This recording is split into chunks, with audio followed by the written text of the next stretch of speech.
शिवाय। ॐ नमः शिवाय। ॐ नमः शिवाय। शिव महापुराण सप्तम वायव्य संहिता 29वां अध्याय प्रकृति के षड्ध वर्णन। वायु बोले, अब मैं कहता हूँ जिससे जगत व्याग अर्थात्मक कहा जाता है और जिसे 6 मार्गों का ज्ञान होता है। संसार में जो कुछ है सब शब्द अर्थात्मक है। जैसे गवादि पद गो आदि का ज्ञान कराता है, यही शब्द की आत्मा या विभूति है। पंडितों ने इसे 3 प्रकार से कहा है, स्थूल, सूक्ष्म और अपस। यही श्रवण के प्रत्यक्ष, गोचर और सूक्ष्म है, जो शिव तत्व के आश्रित और क्रिया शक्ति भी कहलाती है।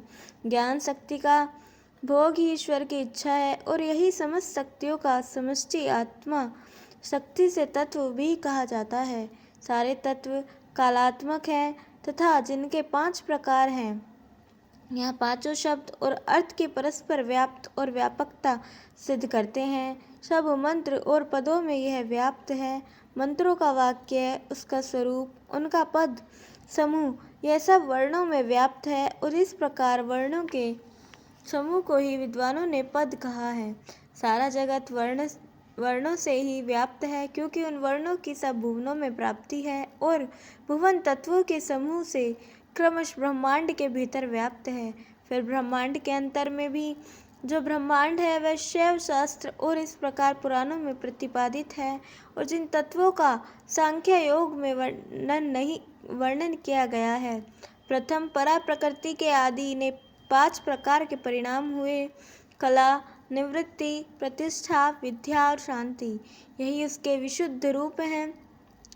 वह पराशक्ति इन कलाओं से परे षड्भोग में विभक्त है, वही सर्वत्र व्याप्त है, वही परा प्रकृति का भाव और वही सात्वादिक शिव तत्व रूप है, जो इन षड्भवों में विद्यमान है। आदि शक्ति से लेकर पृथ्वी तक शिव तत्व प्रकट है। वही शिव का परम धाम है, जिसमें व्यापिका शक्ति विद्यमान है तथा जो 5 तत्वों के शोधन से ज्ञात होता है। इन्हीं 5 तत्वों से सारा जगत व्याप्त है। साधक इसी में सब कुछ देखे, इसको बिना जाने शुद्ध से वंचित रहता है। उसका श्रम व्यर्थ होता है और वह अधो योनि को प्राप्त होता है। शिव परम कारण रूप है, उनकी आज्ञा वह परमेश्वरी है। उसी को शिव की अविनाशिनी शक्ति कहते हैं और वही मूल प्रकृति प्रेरित होकर त्रिगुणात्मिका महामाया और माया कहलाती है। कार्यों के भेद से ही वह 3 प्रकार की होकर षड्धुओं को प्रकट करती है। वही वाणी और अर्थ में 6 प्रकार का होकर जगत को व्याप्त किए हैं, जिसका शास्त्रों में बड़ा विस्तार है। इस प्रकार से शिव महापुराण सप्तम वायव्य संहिता का 39वां अध्याय समाप्त। बोलिए उमापति महादेव की जय। 30वां अध्याय ऋषियों द्वारा शिव शक्ति में निर्गुण तथा सगुण संबंधी प्रश्न। ऋषि बोले, यह तो बड़ा ही विचित्र, ग्रहण योग्य और गहन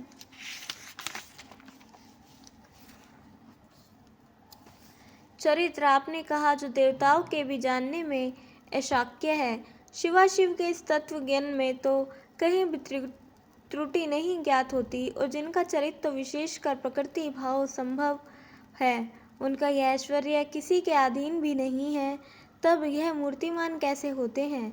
फिर जब वे जगत के कारण हैं तो उनकी स्वतंत्र मूर्ति कैसे हुई और मूर्ति में कार्य तत्व होने के बिना कारण उनकी सिद्धि कैसे हुई? उन एक ही में निर्गुण और सगुण 2 भाव कैसे स्थित हो गए? वह ईशान अपने नित्य स्वरूप और को अनित्य क्यों नहीं करता? इससे ज्ञात होता है कि वह मूर्ति वाला सगुण शिव निर्गुण शिव से कोई अलग है, जिस शिव में सब कुछ अधिष्ठित है।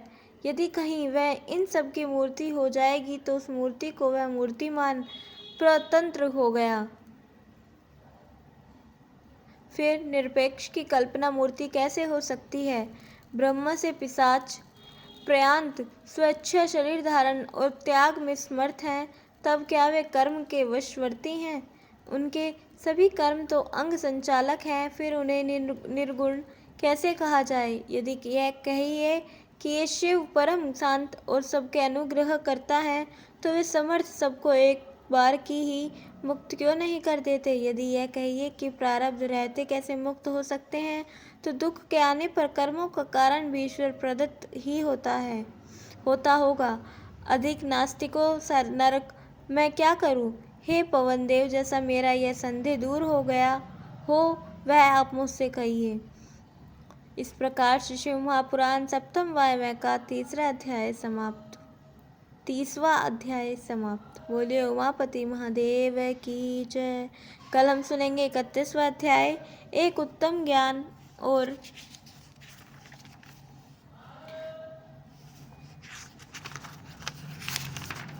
32वां अध्याय, एक और श्रेष्ठ ज्ञान। तब तक के लिए जुड़े रहें। हर हर महादेव।